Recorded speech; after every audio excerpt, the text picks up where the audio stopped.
ఈరోజు international anti drug day సందర్భంగా నాగర్ కర్నూలు జిల్లాలో నాగర్ కర్నూలు డీఎస్పీ శ్రీనివాస్ గౌరి ఆధ్వర్యంలో జరిగినటువంటి యాంటీ డ్రగ్ డే ర్యాలీలో వివిధ భాగాలకు చెందిన ఆఫీసర్లందరూ ర్యాలీలో పాల్గొనడం జరిగింది. ఇందులో కలెక్టర్ గారితో పాటు నాగర్ కర్నూలు జిల్లా SP ADDL SP CH Rameshwar, AR ADDL SP T Bharat గారితో పాటు దాదాపుగా 200 మంది పోలీస్ సిబ్బంది పాల్గొనడం జరిగింది.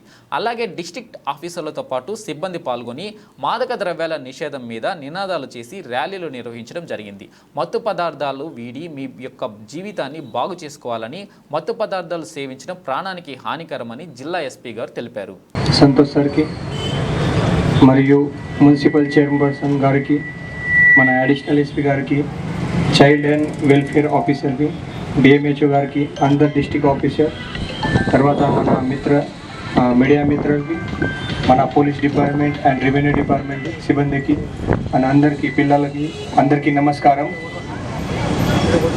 ఈరోజు మేము మాదక ద్రవ్య సంబంధి international day against drug abuse and illicit trafficking ఇక్కడ సెలబ్రేట్ చేస్తాము. ఈ సంవత్సరం మన ఇంటర్నేషనల్ డ్రగ్ డే గురించి మన theme evidence is clear, invest in prevention. తెలుగులో చెప్పాలి అంటే సాక్ష్యం స్పష్టంగా ఉంది, నిర్వహణలో పెట్టుబడి పెట్టండి. సో ఈ సంవత్సరం ఇది థీమ్ ఉంది. మీ అందరికీ తెలుసు, మన అన్ని డిస్ట్రిక్ట్ చోట్ల మండల్ లెవెల్లో కూడా ఈరోజు పోలీస్ డిపార్ట్మెంట్, రెవెన్యూ డిపార్ట్మెంట్ కలిసి ప్రతి మండల్ లెవెల్లో కూడా ఈ ర్యాలీ ఏర్పాటు చేశాము. ఇక్కడ కూడా డిస్ట్రిక్ట్ హెడ్ క్వార్టర్లో మన కలెక్టర్ సార్, పోలీస్ డిపార్ట్మెంట్ కలిసి ఇది కూడా ఒకటి ర్యాలీ ఇక్కడ ఏర్పాటు జరిగింది. ఈ మాదక ద్రవ్య సంబంధి ఆల్రెడీ మన అడిషనల్ ఎస్పీ గారు కూడా చెప్పారు, మన నాగర్ కర్నూలు డిస్ట్రిక్ట్లో కూడా కొన్ని కేసెస్ బయటకి వస్తుంది. రెగ్యులర్గా మన పోలీస్ సైడ్ నుంచి, తర్వాత ఎక్సైజ్ డిపార్ట్మెంట్ నుంచి రెగ్యులర్గా మన ఇన్ఫర్మేషన్ కలెక్ట్ చేస్తున్నాము, దానిపైన యాక్షన్ కూడా చేస్తున్నాము.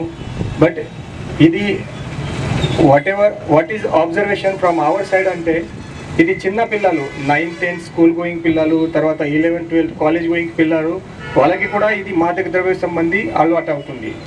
ఎస్పెషల్లీ గాంజా గురించి చాలా అలవాటు అవుతుంది. దానికోసం మన పేరెంట్స్కి అది ఇంపార్టెంట్ రోల్ ఉంది. అది పేరెంట్స్కి కానీ సోషల్ సర్వీస్ ఎవరు చేసిన వాళ్ళకి చాలా ఇంపార్టెంట్ రోల్ ఉంది. ఈ పిల్లల పైన రెగ్యులర్గా వాచ్ పెట్టండి. అది వాళ్ళు ఎవరితో తిరుగుతున్నారు, ఫ్రెండ్స్ ఎవరు ఉన్నారు, తర్వాత వాళ్ళ బ్యాగ్ చెక్ చేయండి. ఆల్రెడీ అడిషనల్ ఎస్పీ గారు చెప్పారు, ఈ చిన్న ఇనిషియేటివ్ కూడా మన చాలా బెనిఫిట్ అవుతుంది. సో దానికోసం ఈ ఒక అవేర్నెస్ క్యాంపెయిన్ చాలా ఇంపార్టెంట్. ఈ ప్రతి చోట్ల ప్రతి మండల్ లెవెల్లో కూడా ఈరోజు ఏర్పాటు జరిగింది. మన పోలీస్ సైడ్ నుంచి కూడా మీ అందరికీ రిక్వెస్ట్, అది వెనెవర్ మీరు ఎనీ ఇన్ఫర్మేషన్ డ్రగ్ సంబంధి, మాదక ద్రవ్య సంబంధి, గాంజా సంబంధి మీకు ఇన్ఫర్మేషన్ వస్తే ఖచ్చితంగా పోలీస్ డిపార్ట్మెంట్ కానీ ఎక్సైజ్ డిపార్ట్మెంట్ కానీ ఇన్ఫార్మ్ చేయండి. మా 100% వాళ్ళపైన స్ట్రిక్ట్ యాక్షన్ పెట్టి అది కేసు బుక్ చేస్తాము. తర్వాత ఏదైనా చిన్న అలవాటు అయింది వాళ్ళ గురించి ఆల్రెడీ డిఎంహెచ్ఓ గారు కూడా చెప్పారు, మన డిస్ట్రిక్ట్ సెంటర్లో ఒక డి అడిక్షన్ సెంటర్ కూడా ఉంది. వాళ్ళకి కూడా రికవరీ ఛాన్స్ ఉంది. ఎందుకంటే ఒక టైంలో అలవాటు అయింది అంటే అన్ని మొత్తం లైఫ్ జీవితం పోలేదు, తర్వాత కూడా రికవరీ ఆప్షన్ ఉంది. సో ఆల్రెడీ మన డిస్ట్రిక్ట్ నాగర్ కర్నూలు డిస్ట్రిక్ట్ హాస్పిటల్లో under the guidance of collector sir we have de addiction centre. అక్కడ కూడా వచ్చి మన డి అడిక్షన్ చేస్తే మంచిగా లైఫ్ మళ్ళీనే రిటర్న్ వస్తుంది. సో దానికోసం ఇది ఈ మంచిగా ఏర్పాటు జరిగింది. సో అందరు చైల్డ్ వెల్ఫేర్ ఆఫీసర్, మన పోలీస్ ఆఫీసర్, అందరు రెవెన్యూ ఆఫీసర్కి ఈ మంచిగా ఈ ర్యాలీ ఆర్గనైజ్ జరిగింది. దానికోసం కాంగ్రాచులేషన్ చెప్తాను. And thank you one and all. ఈరోజు ఢిల్లీలో తెలంగాణ రాష్ట్ర ప్రభుత్వం ప్రత్యేక ప్రతినిధిగా ఢిల్లీలో బాధ్యతలు చేపట్టిన శ్రీ ఏపీ జితేందర్ రెడ్డి గారు ప్రత్యేక ఆఫీసు ఛాంబర్ కేటాయించడం జరిగింది. ఈ కార్యక్రమంలో తెలంగాణ రాష్ట్ర ఇన్ఛార్జ్ దీపాదాస్ మున్షి గారు, రాష్ట్ర మంత్రి వర్యులు కోమటిరెడ్డి వెంకటరెడ్డి గారు మరియు సిడబ్ల్యూసి మెంబర్ చల్లా వంశీరెడ్డి గారు మరియు నాగర్ కర్నూలు పార్లమెంట్ సభ్యులు మల్లు రవి గారు, శాసనసభ్యులు ఎన్ఎం శ్రీనివాసరెడ్డి గారు, వాకటి శ్రీవరిహర్ గారు, తెలంగాణ రాష్ట్రం మైనారిటీ కార్పొరేషన్ చైర్మన్ గారు, అలంపూర్ మాజీ శాసనసభ్యులు సంపత్ గారు మరియు జీవన్ రెడ్డి గారు తదితరులు పాల్గొన్నారు.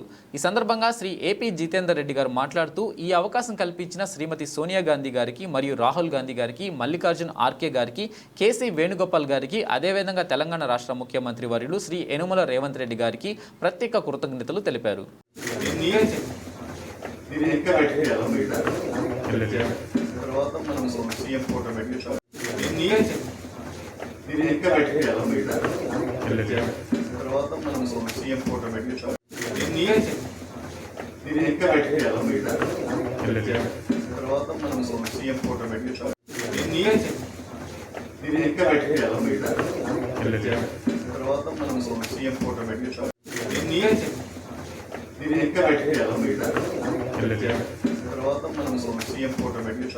యువత మాదక ద్రవ్యాలకు దూరంగా ఉండాలని మహబూబ్ నగర్ జిల్లా కలెక్టర్ విజయేంద్ర ఎస్పీ జానకి ధరవత్ సూచించారు. అంతర్జాతీయ మాదక ద్రవ్యాల నిర్మూలన దినోత్సవాన్ని పురస్కరించుకొని మహబూబ్ నగర్ జిల్లా కేంద్రంలోని స్టేడియం మైదానం నుంచి తెలంగాణ చౌరస్తా వరకు ర్యాలీ నిర్వహించారు. ఈ కార్యక్రమంలో ఎస్పీ కలెక్టర్ పాల్గొని జెండా ఊపి ర్యాలీని ప్రారంభించారు. యువత సన్మార్గంలో నడిచి మంచి పేరు తీసుకురావాలని వారు ఆకాంక్షించారు. అలాగే గౌరవనీయులు జిల్లా ఎస్పీ మేడం గారు, ఇతర జిల్లా అధికారులందరి సమన్వయంతో జెండా ఊపి ఈనాటి కార్యక్రమాన్ని, ర్యాలీ కార్యక్రమాన్ని ప్రారంభిస్తా ఉన్నారు. థ్యాంక్ యూ మేడం, అందరికీ ధన్యవాదాలు తెలియజేస్తున్నాను.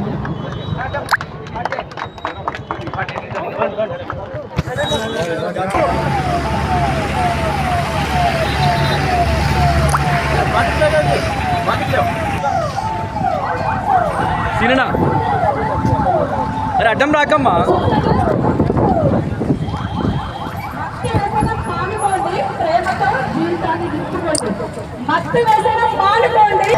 పైలట్ మాత్రమే ఉండే విమానం గాల్లో ఉండగా పైకప్పు తెరుచుకుంటే, విసురుగా వస్తున్న గాలి ఊపిరాడనివ్వకుండా చేస్తే, ఆ గాలికి కళ్ళు పోతాయేమోనని భయం వేస్తే, ఈ భయానక అనుభవాలన్నీ ఓ మహిళా పైలట్కు ఎదురయ్యాయి.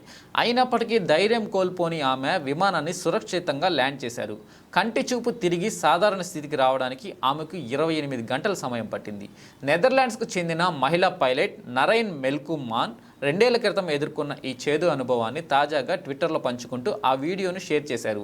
విమాన విన్యాసాల్లో అది నా రెండో ప్రయాణం. నేను నడుపుతున్న ఎక్స్ట్రా 330 LX విమానం గాల్లో ఉండగా దానికి పైకప్పు తెరుచుకుంది. టేకాఫ్కు ముందు సరిగ్గా చెక్ చేసుకోకపోవడమే ఇందుకు కారణం.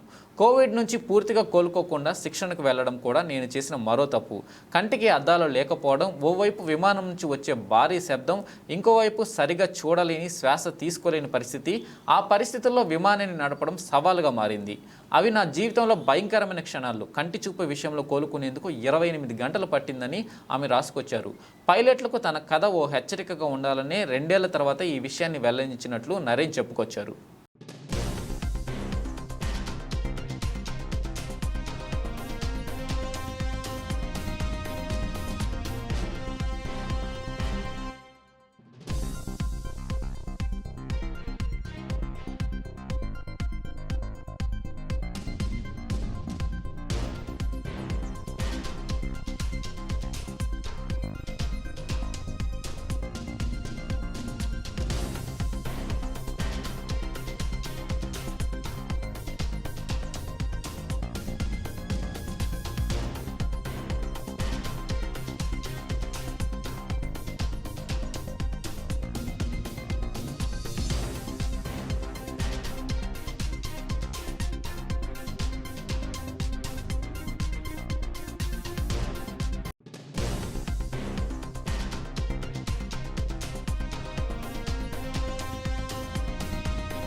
రెండు తెలుగు రాష్ట్రాలతో పాటు మన దేశమంతా ఎంతగానో ఎదురు చూస్తున్న చిత్రం ఏదైనా ఉంది అంటే అది ప్రభాస్ నటించిన కల్కి సినిమా మాత్రమే.